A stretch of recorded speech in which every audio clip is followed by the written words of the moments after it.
Jésus nous donne l'équipement nécessaire dès notre conversion pour la délivrance. Et le deuxième jour, nous avons parlé de qui sont les maris et les femmes de nuit, parce que nous avons circonscrit notre thème et nous avons parlé de ces esprits qui troublent les maisons, qui troublent les vies, qui troublent la vie, la quiétude même de la société. Et en troisième position, nous avons parlé des manifestations de ces maris et de ces femmes de nuit. Hier, nous avons parlé de la partition de celui qui désire la délivrance. Qu'est-ce que je dois faire? C'est vrai que Jésus a tout pourvu pour nous, mais nous avons quand même une partition. J'ai quelque chose à faire, j'ai un devoir, tu as un devoir. Et ce soir, je crois que nous allons conclure pour cette section en parlant de la délivrance ce soir. Nous allons parler comment se prémunir des maris et femmes de nuit. C'est vrai que si on est délivré, comment nous maintenir dans cette délivrance? Comment évoluer dans cette délivrance? Que faire pour que ces esprits qui nous ont quittés ne reviennent plus? Parce que nous savons qu'ils ne meurent pas. La Bible dit que les démons ne meurent pas. Quand on les chasse, ils vont dans les lieux arides. Mais comme cet endroit ne les plaît pas, de temps en temps, ils veulent revenir pour voir est-ce qu'ils peuvent reprendre leur position, reprendre leur place. Et la Bible dit qu'ils s'arrogent même ce privilège-là de se dire que notre corps, c'est leur maison. Alors que la Bible me dit que moi, mon corps, c'est le temple du Saint-Esprit. Un démon n'a pas le droit. Et moi, je ne l'autoriserai plus et je ne l'autoriserai pas à demeurer dans mon corps ou à y revenir encore. On a fait bon débarras hier et je crois que nous allons travailler maintenant à garder notre délivrance pour évoluer dans la paix et dans la joie que Christ nous donne afin de rentrer dans notre destinée. Il existe plusieurs moyens en Christ pour se prémunir des maris et femmes de nuit. Il s'agit d'une part des impératifs à observer et d'autre part des accès légaux du diable à éviter. Il y a des choses que je dois faire. Il y a des décisions que je dois prendre. Nous savons qu'il y a deux puissances dans ce monde. Il y a la puissance de Dieu et il y a la puissance diabolique. Il y a le royaume de Dieu et il y a le royaume de Satan. Et chaque royaume a ses normes de vie. Et nous, en tant qu'enfants de Dieu, nous, en tant qu'élus de la maison de Dieu, nous avons besoin de marcher conformément à la parole de Dieu. Et le premier point que nous allons étudier ce soir, si nous avons été délivrés et que Christ est dans notre vie, nous devons y demeurer. Nous devrons demeurer dans la maison de Dieu. Nous devrons rester sous la coupe de Jésus-Christ de Nazareth. Nous devrions rester sous l'étendard de Jésus. Du fait que nous l'avons accepté comme notre Seigneur et Sauveur personnel, nous devrions chaque jour, demeurer dans sa présence. Lorsque nous lisons l'Ancien Testament, nous voyons qu'à chaque fois que le peuple de Dieu est dans les plans de Dieu, Dieu se manifeste en leur sein, Dieu les protège, Dieu les garde, Dieu combat pour eux. Et aujourd'hui encore, nous avons ce devoir-là. Et personne ne fera ce travail à notre place. C'est moi qui prends ma décision de demeurer dans la présence de Dieu. Parce que le nom de Jésus est au-dessus de tous les noms. C'est un nom merveilleux, c'est un nom puissant. Et hier, nous avons dit que même le diable sait et les démons savent l'autorité qu'il y a dans le nom de Jésus. Si nous lisons Éphésiens chapitre 1, le verset 22, le verset 20 jusqu'au verset 23, il est dit ceci. Il a déployé en Christ, en le ressuscitant des morts, en le faisant asseoir à sa droite dans les lieux célestes, au-dessus de toute domination, de toute autorité, de toute puissance, de toute dignité, de tout nom qui se peut nommer, non seulement dans le siècle présent, mais encore dans le siècle à venir. Il a tout mis sous ses pieds et il a donné pour chef suprême à l'Église qui est son corps, la plénitude de celui qui remplit tout en tous. Alléluia. Quel passage merveilleux. Ce passage nous montre que tout est soumis à Christ. Les démons sont soumis à Christ. Et ils le savent très bien. Ça veut dire que nous sommes dans une bonne position. Si nous sommes sous la coupe de Jésus, nous aussi, nous avons le pouvoir sur ces autorités, le pouvoir sur ces démons. Ils ne peuvent rien et rien nous faire. Et maintenant, lorsque nous demeurons dans la présence de Dieu, ça veut dire que nous disons non au péché. Parce que c'est le péché seul qui est le combustible nécessaire dont le diable a besoin pour travailler ou bien pour œuvrer dans nos vies. Et c'est pourquoi Jésus nous dit dans Jean chapitre 14, le verset 30 à 31, il dit ceci, « Je ne parlerai plus guère avec vous, car le prince du monde vient. Il n'a rien à moi. Mais afin que le monde sache que j'aime le Père et que j'agis selon l'ordre que le Père m'a donné, levez-vous et partons. » Ce qui a retenu mon attention dans ce verset, c'est quand Jésus dit, « Car le prince de ce monde vient, mais il n'a rien à moi. » Jésus n'avait pas le combustible dont le diable avait besoin pour œuvrer. Et nous aussi, nous devons limiter dans ce sens-là.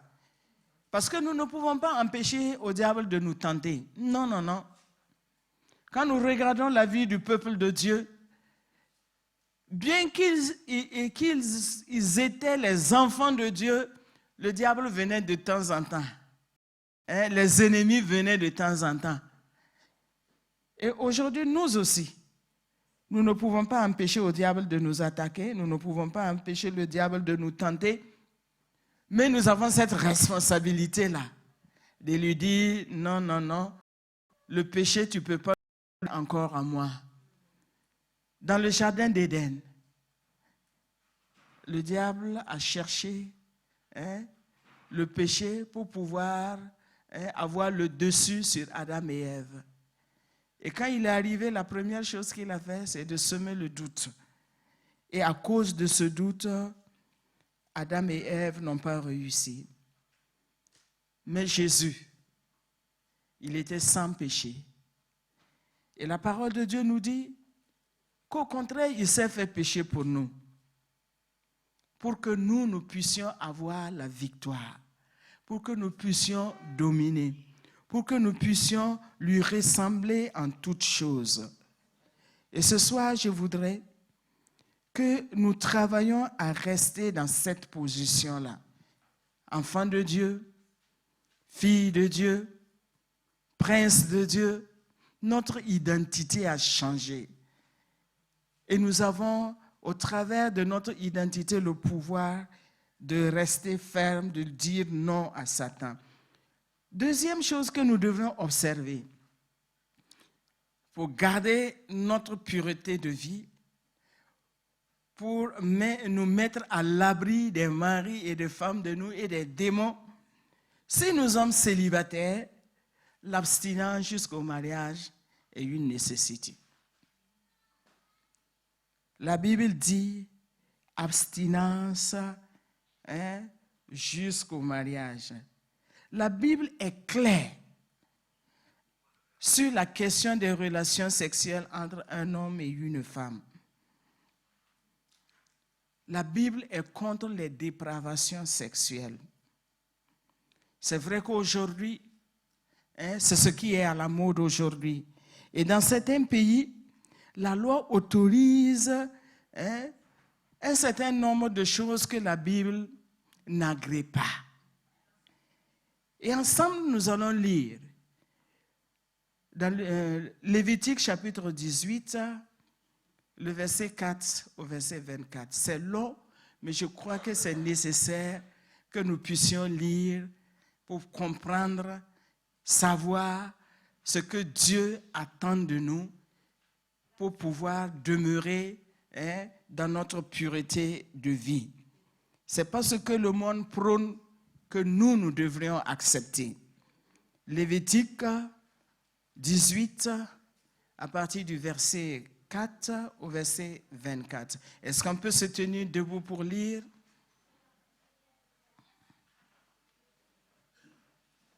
Lévitique 18, 4 à 24. Lisons.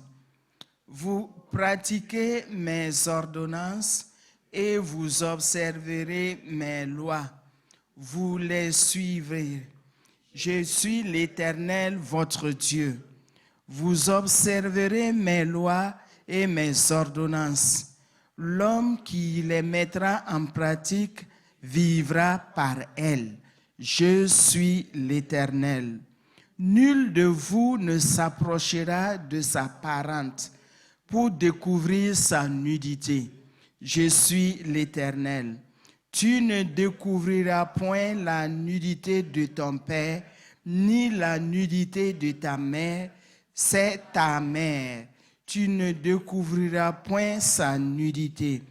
Tu ne découvriras point la nudité de la femme de ton père, c'est la nudité de ton père.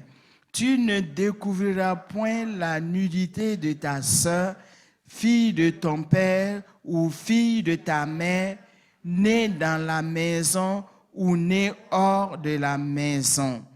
Tu ne découvriras point la nudité de la fille de ton fils ou de la fille de ta fille, ta nudité.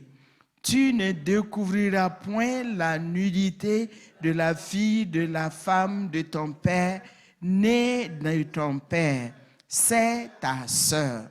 Tu ne découvriras point la nudité de la sœur de ton père, c'est la proche parente de ton père.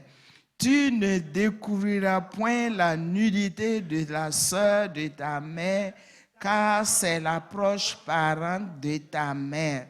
Tu ne découvriras point la nudité du frère de ton père. Tu ne t'approcheras point de sa femme, c'est ta tante. Tu ne découvriras point la nudité de ta belle-fille, c'est la femme de ton fils. Tu ne découvriras point sa nudité. Tu ne découvriras point la nudité de la femme de ton frère, c'est la nudité de ton frère. Tu ne découvriras point la nudité d'une femme et de sa fille. Tu ne prendras point la femme de son fils, ni la fille de sa fille, pour découvrir leur nudité. Ce sont tes proches parents, c'est un crime. Tu ne prendras point la sœur de ta femme pour exciter une rivalité en découvrant sa nudité à côté de ta femme pendant sa vie. Tu ne t'approcheras point d'une femme pendant son impureté menstruelle pour découvrir sa nudité. Tu n'auras point commerce avec la femme de ton prochain pour se souiller avec elle. Tu ne livreras aucun de tes enfants pour le faire passer à Moloch, et tu ne profaneras point le nom de ton Dieu. Je suis l'Éternel. Tu ne coucheras point avec un homme comme on couche avec une femme. C'est une abomination. Tu ne coucheras point avec une bête pour te souiller avec elle. La femme ne s'approchera point d'une bête pour se prostituer à elle. C'est une confusion. Ne vous souillez pas aucune de ces choses, car c'est par toutes ces choses que se sont souillées les nations que je vais chasser devant vous. Amen. Alléluia. Amen, amen, amen. Voilà ce que Dieu attend de nous. Voilà une ligne de conduite que Dieu veut nous voir observer jour après jour. Le monde dans lequel nous vivons est changeant. Les cultures peuvent évoluer. Les lois des gouvernements peuvent changer. Mais le Dieu que nous servons, que nous adorons, il est immuable. Il est inchangeable. Son caractère, ses attributs, ses promesses restent invariables. Notre attitude à son égard ne change rien à sa personnalité. Ce n'est pas parce que nous lui obéissons qu'il va changer quelque chose. Ce n'est pas parce que nous lui désobéissons qu'il changera quelque chose. Il est Dieu et il demeure Dieu. Le monde dans lequel nous vivons est souillé. Mais nous avons la responsabilité de donner un témoignage puissant de nos vies, de qui est notre Dieu et de qui nous sommes. Le monde doit voir Christ au travers de notre quotidien. Le monde doit voir Christ au travers de notre vie. Les impuretés sexuelles, la parole de Dieu nous dit non. Et donc, en tant que célibataire ou en tant que marié, il y a une norme que nous devrions suivre. Il y a beaucoup de choses que nous ne devrons pas emprunter de ce monde. La présence de Dieu dans la vie de Joseph l'a amené à fuir le péché sexuel. Et ma prière est que cela se réalise dans la vie des jeunes gens et dans la vie des jeunes filles. Tandis que la contemplation du péché a poussé David à coucher avec Bathsheba. Qu'est-ce qu'il faut faire en ce moment? La Bible nous dit de fuir le péché. Il nous demande de fuir le péché sexuel sur toutes ses formes. Donc l'abstinence avant le mariage là, est essentielle parce qu'elle produit plusieurs avantages dans notre vie. Lorsque nous lisons dans Matthieu chapitre 5, verset 8, nous voyons que l'abstinence, là, elle renforce notre amitié avec Dieu. Et lorsque nous allons dans Apocalypse chapitre 14, le verset 1 à 5, il nous est dit que là-bas que ce sont les vierges qui sont autorisées à suivre Jésus partout où il va. Ça, c'est un privilège. Je lis le passage. Il est dit ceci. Je regardais et voici, l'agneau se tenait sur la montagne de Sion, et avec lui 144 000 personnes qui avaient son nom et le nom de son père écrit sur leur front.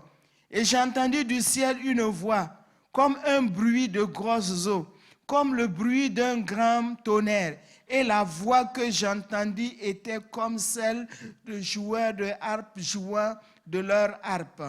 Et ils chantent un cantique nouveau devant le trône et devant les 4 êtres vivants et les vieillards. Et personne ne pouvait apprendre le cantique si ce n'est les 144 000 qui avaient été rachetés de la terre. Ce sont ceux qui ne se sont pas souillés avec des femmes, car ils sont vierges. Ils suivent l'agneau partout où il va. Ils ont été rachetés d'entre les hommes comme des prémices pour Dieu et pour l'agneau. Lorsqu'on s'arrête là même, ils font quoi? Ils sont mis à part parce qu'ils ont fait violence sur leur propre vie. Parce qu'ils ont appris à se maîtriser. Parce qu'ils ont appris à ne regarder et à ne compter que sur l'Éternel. Et 1 Corinthiens chapitre 6, verset 18 à 20 nous dit que notre corps est la demeure du Saint-Esprit. Et on nous demande de fuir l'impudicité. Donc pour garder notre délivrance, nous devrions fuir l'impudicité sous toutes ses formes. Et 2 Corinthiens 11, l'apôtre Paul ajoute, verset 2, l'apôtre Paul ajoute ceci: car je suis jaloux de vous d'une jalousie de Dieu, parce que je vous ai fiancé à un seul époux, pour vous présenter à Christ comme une vierge pure. Donc, si nous sommes l'épouse de Jésus, nous avons le devoir de l'honorer avec notre corps. Jeunes gens, vous avez le devoir d'honorer Dieu avec votre corps. Jeunes filles, vous avez le devoir d'honorer Dieu avec votre corps. Deuxième avantage, c'est que l'abstinence sexuelle nous maintient dans la pureté sexuelle. Et celle-ci affecte notre vie sur tous les plans. Nous sommes purs. Ça affecte notre mental. Ça affecte nos attitudes. Ça affecte nos choix. Ça nous donne une certaine assurance dans notre marche avec Dieu. Le troisième privilège, c'est que la pureté sexuelle avant le mariage nous donne ce privilège de bâtir notre foyer sur le roc qui est Jésus, de bâtir notre mariage sur Jésus-Christ et sur Jésus-Christ seul. Et pour les couples, troisième point, pour les couples, pour demeurer, garder notre délivrance, nous avons besoin de vivre la pureté sexuelle dans le couple. Lorsque on entre dans le mariage, la pureté de vie dans le foyer met le couple à l'abri de l'infidélité sexuelle et qui est une porte dont l'ennemi utilise, dont les démons utilisent pour affecter les couples, affecter les vies, affecter les mariages et même affecter les enfants. Nous ne devons pas, en tant que couple, vivre dans le désordre. Une fois en Christ, le désordre, c'est fini. Parce que notre Dieu n'est pas un Dieu de désordre. Mais notre Dieu est un Dieu d'ordre. Tromper son partenaire ouvre une porte spirituelle pour les esprits mauvais. La Bible dit que celui qui se prostitue devient une seule chair avec elle. À cet effet, nous avons le devoir dans notre couple de travailler, que ce soit l'homme, que ce soit la femme, à une vie de pureté, à une vie d'intégrité, pour que la grâce de Dieu et la paix de Dieu puissent continuer dans notre ménage.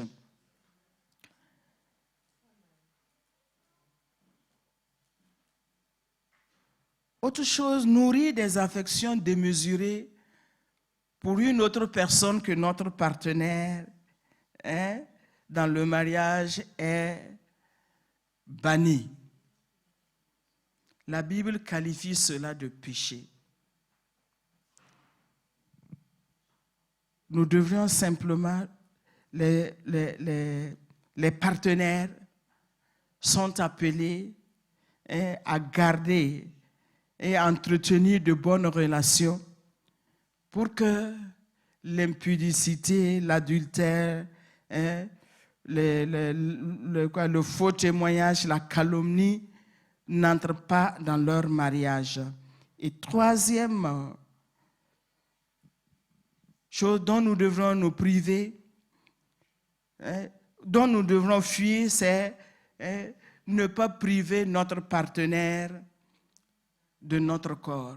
Vous savez, les maris de nuit, les femmes de nuit exploitent ce domaine-là judicieusement.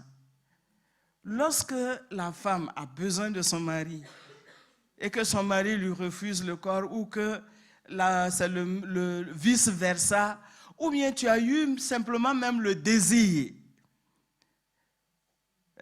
d'avoir des relations avec ton partenaire et que tu ne vas pas jusqu'au bout, cette nuit-là, le mari de nuit va exploiter. Il va tenter. Et c'est pourquoi les couples doivent tout faire pour ne pas se priver l'un l'autre. La parole de Dieu nous dit dans 1 Corinthiens chapitre 7, le verset 4 à 5, que ni la femme ni l'homme n'a d'autorité sur son propre corps. Son corps appartient, le corps de la femme appartient à son mari et le corps du mari appartient à la femme. Ce qui veut dire que nous devrions travailler ensemble pour ne pas nous priver l'un l'autre. La Bible ne donne que juste 2 ou 3 raisons pour lesquelles le couple peut se priver l'un l'autre. Et même avec ça, on dit c'est par consentement. À cet effet, je voudrais demander à tous ceux et à toutes celles qui veulent garder leur délivrance, qui veulent demeurer dans cette délivrance-là, de travailler à cela. Que chacun fasse violence sur soi-même pour satisfaire l'autre, pour que cette couverture en Jésus puisse demeurer. Il y a autre chose que les mauvaises postures et les déviations sexuelles. C'est à éviter dans le couple. Souvent, les chrétiens, dans plusieurs assemblées, font quoi? Ils entretiennent une polémique sur 3 choses dans le couple.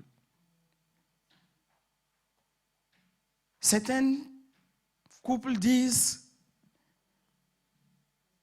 que, comment on appelle ça, que le cunnilingus est autorisé dans le mariage.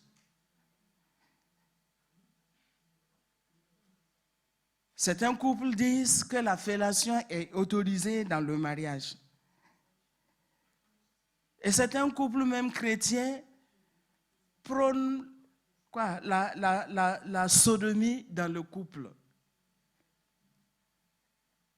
C'est vrai que la parole de Dieu n'en parle pas ouvertement comme ça. Mais Dieu nous a donné une intelligence. Et Dieu a mis une parole sur notre conscience. Et tout ce que nous faisons et que notre conscience n'est pas d'accord avec nous, c'est quoi? Péché. Notre conscience est l'horloge de notre vie. Ce qui fait que nous devrions veiller au grain pour ne pas ouvrir une porte à ces démons, pour ne pas ouvrir une porte à ces dominations. Parce que notre conscience, là, la Bible nous dit, même ceux qui n'avaient, lorsqu'il n'y avait même pas la parole de Dieu, la conscience là même était une lumière. Dieu parle au travers de la conscience. Si tu fais quelque chose et après tu vas te lever, aller demander pardon, pourquoi ne pas s'abstenir? Et ce soir, moi je suis du côté de ceux qui prônent qu'il faut arrêter ça. S'il y a des couples qui le faisaient, n'en faites plus.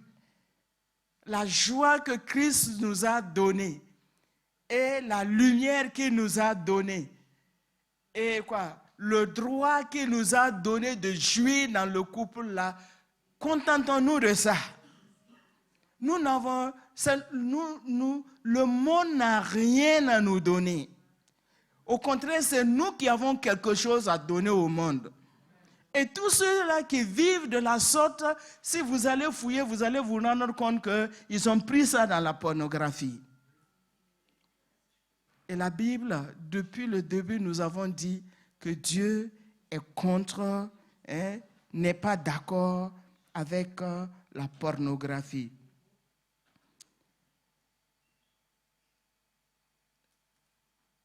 Je vais parler d'un point que nous avons lu dans notre texte tout à l'heure, qui dit que coucher avec son partenaire pendant sa période est une pratique dont Dieu n'est pas d'accord. Dans Lévitique chapitre 18, le verset 19, il est dit « Tu ne t'approcheras point d'une femme pendant son impureté menstruelle pour découvrir sa nudité. » Il y a beaucoup de choses que des chrétiens se permettent aujourd'hui. Il y a beaucoup de thèmes sur lesquels on peut polémiquer. Mais moi, je dis, gardons nos regards sur Christ. Calquons notre vie sur le modèle que Jésus nous a donné. Bâtissons notre foi sur les principes bibliques. Et cela va nous aider à éviter beaucoup de choses, les maladies, à éviter les possessions, à éviter les possessions avec tout son corollaire. Pendant la semaine, nous avons vu que lorsque ces démons prennent possession d'une vie, ils ne détruisent pas seulement la vie d'une personne. Ce n'est pas seulement la personne possédée qui souffre, mais son partenaire souffre, ses enfants souffrent, sa progéniture souffre. Et pour éviter tout ça, je crois que la parole de Dieu, les ordonnances que Christ nous a données, nous devrions les observer, nous devrions les respecter. Je vois que la liste que j'ai citée, elle n'est pas exhaustive. Il y a beaucoup encore d'autres choses que nous ne devrions pas faire. Et hier, nous avons donné ce que nous devrions faire pour garder notre vie de pureté, notre vie de délivrance, notre vie de sainteté. Nous avons dit hier que la lecture de la parole de Dieu doit être quotidienne. Nous devrions lire la parole de Dieu tous les jours, la méditer. Nous devrions prier.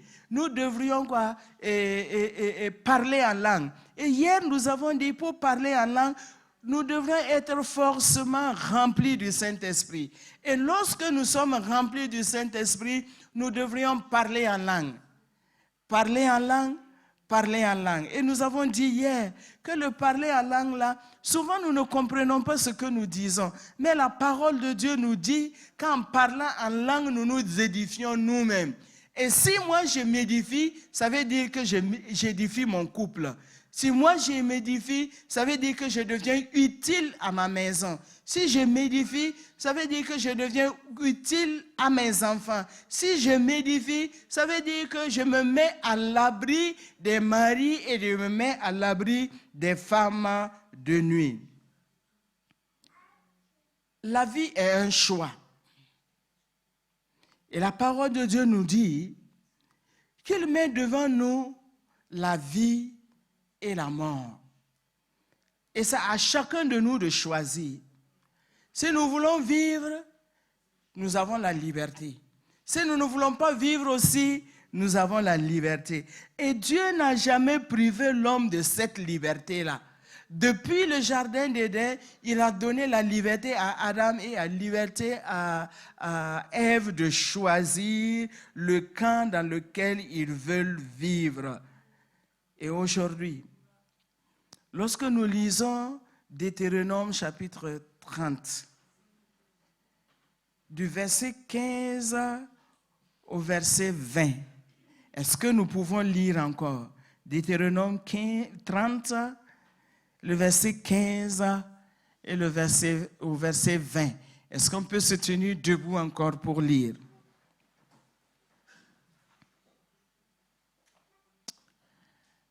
Deutéronome 30, 15 à 20. Voici, je mets aujourd'hui devant toi la vie et le bien, la mort et le mal. Car je te prescris aujourd'hui d'aimer l'Éternel ton Dieu, de marcher entre ses voies et d'observer ses commandements, ses lois et ses ordonnances, afin que tu vives et que tu multiplies et que l'Éternel ton Dieu te bénisse dans le pays dont il va entrer en possession. Mais si ton cœur se détourne, si tu n'obéis point, et si tu ne te laisses entraîner à te prosterner devant d'autres dieux ou à les servir, je vous déclare aujourd'hui que vous périrez, que vous ne prolongerez point vos jours dans le pays dont vous allez entrer en possession après avoir passé le Jourdain. J'en prends aujourd'hui à témoin contre vous le ciel et la terre. J'ai mis devant toi la vie et la mort, la bénédiction et la malédiction.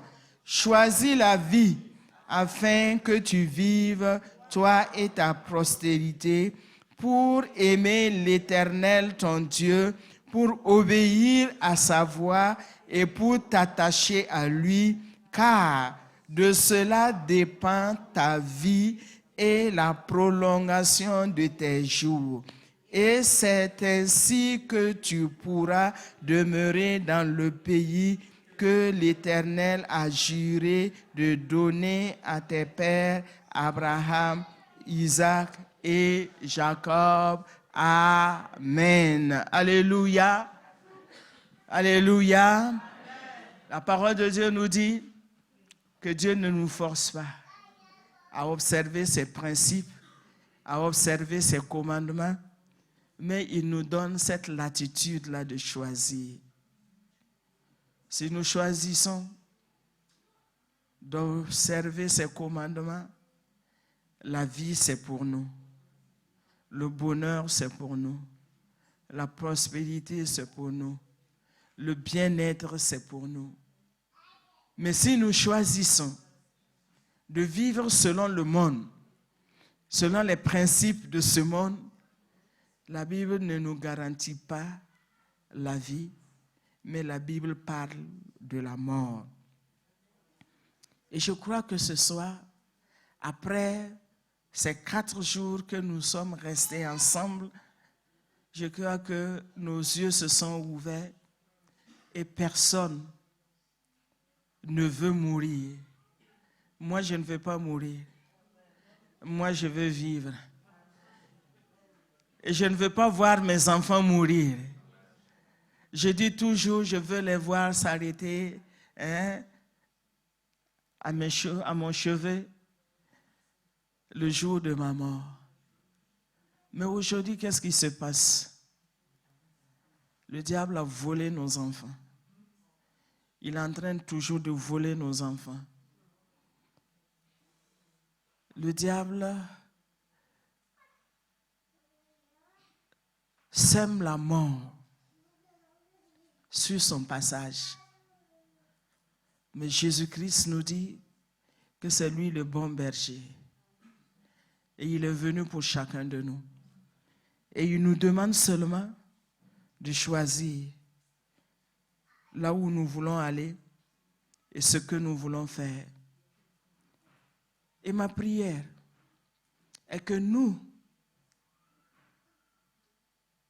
qui sommes là, ou ceux qui nous écoutent, que chacun prenne la responsabilité de faire un bon choix pour être utile à soi-même et être utile à sa génération et être utile à la génération future.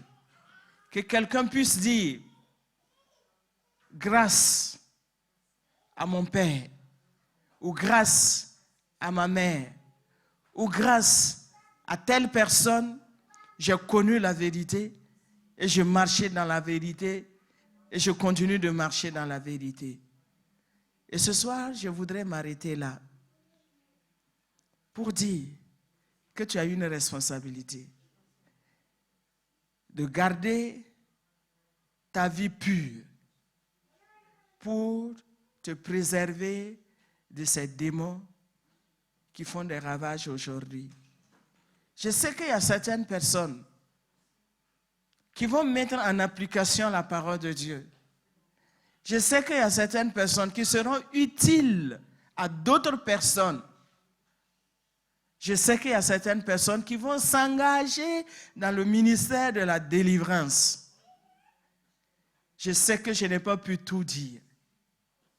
Mais je crois que ce n'est qu'un début. Dieu nous donnera d'autres occasions pour que nous puissions encore approfondir d'autres domaines pour la gloire de notre Dieu et aussi pour notre propre épanouissement et aussi pour que le ministère que Jésus nous a confié, chacun de nous puisse l'accomplir fidèlement à la gloire de notre Dieu. Nous allons nous tenir debout et nous allons prier. Et si à l'issue de la prière, il y a des questions, nous pourrons les prendre. Est-ce que tu peux te tenir debout là où tu es, si tu n'es pas fatigué? Et nous allons fermer nos yeux. Quelques minutes. Et tu vas encore réfléchir sur la manière dont tu te comportes dans la vie, sur la manière dont tu te comportes dans ton foyer ou sur la manière dont tu te comportes dans ta maison.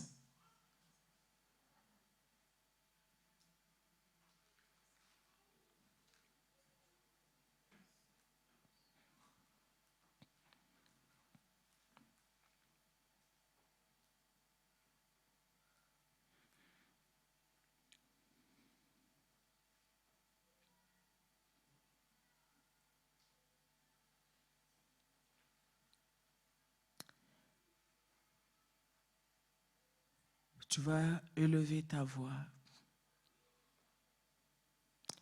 et tu vas demander au Seigneur de te permettre de demeurer dans cette pureté de vie. Tu vas demander au Seigneur de te permettre de ne pas calquer ta vie sur le monde, de ne pas imiter le monde, mais de calquer ta vie sur Jésus et sur Jésus-Christ seul. Même si présentement c'est difficile pour toi, ou bien tu ne sais pas comment tu vas te prendre pour que ton partenaire puisse te comprendre, pour que ton ami puisse te comprendre, que Jésus te donne cette capacité-là, cette force de pouvoir résister, de pouvoir quitter tout ce dont il n'est pas pour. Élève ta voix et parle à Dieu. Tu connais ton cœur, tu connais ta vie. Parle à ce Dieu vivant et puissant. Seigneur, nous venons à toi aujourd'hui pour te dire merci pour ta fidélité dans nos vies, pour te dire merci pour ta parole qui est oui et amen. Saint-Esprit, nous savons que ta parole est vraie et elle est certaine. Et tu nous recommandes, Éternel Dieu, d'obéir à tes ordonnances. Mais nous vivons dans un monde où le péché sexuel bat son plein. Nous vivons dans un monde où Jésus-Christ de Nazareth, tout ce qui était sacré est vilipendé aujourd'hui. Saint-Esprit, viens à notre secours. Jésus, viens à notre secours. Jésus, viens à notre secours. Jésus, viens à notre secours. Jésus, viens à notre secours. Jésus, viens au secours de la jeunesse. Viens au secours de nos enfants. Montre le chemin à suivre à nos enfants. Guide-les jour après jour. Donne-leur de calquer leur vie sur toi et sur toi seul. Donne-leur d'imiter, Seigneur Jésus-Christ, les Joseph de la vie, de la Bible. Donne-leur d'imiter les Rebecca. Donne-leur, Saint-Esprit, d'avoir une référence dans ta parole. Éternel Dieu, fais grâce. Jésus, fais grâce. Jésus, fais grâce. Jésus, fais grâce. Jésus, fais grâce. Jésus, fais grâce. Jésus, fais grâce. Nous voulons marcher dans cette pureté de vie. Nous voulons, Éternel Dieu, nous mettre à l'abri de ces démons, nous mettre à l'abri de ces maris et femmes de nuit.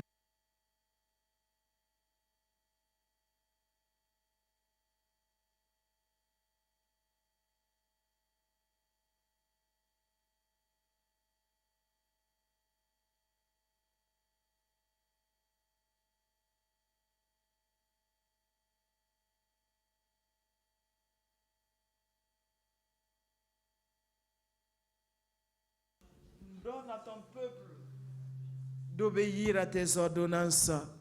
Donne à ton peuple, Éternel Dieu, de marcher à la lumière de ta parole. Donne à ton peuple de s'identifier à toi, parce que ta parole nous dit que tu es saint et tu voudras, Éternel, que ton peuple soit saint. Seigneur, que les couples vivent dans la sainteté, dans la pureté. Que les jeunes gens vivent dans la pureté, dans la sainteté. Éternel Dieu, il y a de la joie à demeurer dans ta parole. Il y a de la joie à demeurer dans ta maison. Il y a de la joie à marcher avec toi. Il y a de la joie à vivre avec toi. Il y a de la joie à te ressembler. Il y a de la joie, Seigneur, dans ta maison. Il y a la vie dans ta maison. Il y a la paix dans ta maison. Il y a le bonheur en toi. Éternel Dieu, tu es la seule personne qui restaure. Tu es la seule personne qui vivifie. Tu es la seule personne qui donne la joie de vivre. Et c'est pourquoi, Saint-Esprit, Viens au secours de notre génération. Viens au secours de notre génération. Viens au secours des couples. Viens au secours, Seigneur Jésus-Christ de Nazareth, des célibataires. Éternel Dieu, fais grâce. Nous te savons fidèle. Et c'est pourquoi nous implorons ta grâce. Sois élevé, Papa. Sois glorifié, Papa. Et sois magnifié, Papa. Merci de nous instruire en davantage. Et merci de nous montrer encore le chemin à suivre. Sois élevé dans le nom de Jésus. Sois glorifié dans le nom de Jésus. Je voudrais te confier ton peuple, te demandant, Saint-Esprit, de faire au-delà de ce que nous t'avons demandé. Bénis chacun de nous, Seigneur. Accompagne chacun de nous. Fais grâce, Papa, et que ton nom se soit élevé. Dans le saint nom de Jésus-Christ de Nazareth, et nous disons ensemble, Amen. Amen, amen, amen. Est-ce que tu peux t'asseoir dans la paix du Seigneur? Alléluia. Je laisse le micro à maman Déborah.